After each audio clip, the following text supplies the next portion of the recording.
এটাৰ জোখ লওঁতে আমি প্ৰথমে দীঘলৰ জোখ ল'ম। দীঘল আমি 13 ল'ব পাৰোঁ 32 কাৰণে আৰু 15 ল'ব পাৰোঁ 36ৰ কাৰণে। নেক্সট আমি বুকৰ জোখ ল'ম। বুকৰ জোখ আমি কাঠকলিৰ তলেদি আনি এই ধৰণে বুকৰ জোখ ল'ব পাৰোঁ। বুকৰ 30 সাইজ। নেক্সট আমাৰ কমৰ ল'লোঁ। কমৰ 24।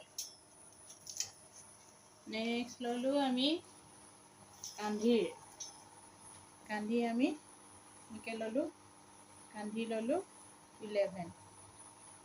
30 সাইজৰ সাধাৰণতে 11 হয়। 11। নেক্সট ল'লোঁ আমি আৰ্মহোল। আৰ্মহোল আমাৰ এনেদৰে ল'লোঁ। এইটো হৈছে 14। নেক্সট আমি হাতৰ দিশ ল'লে এইটো যদি আমি ইমানত দিওঁ 10 এনেকৈ এইটো 8। যদি আমি দীঘল লং ল'লে ইয়াত দিলে ইমানটো ল'ব লাগিব 21।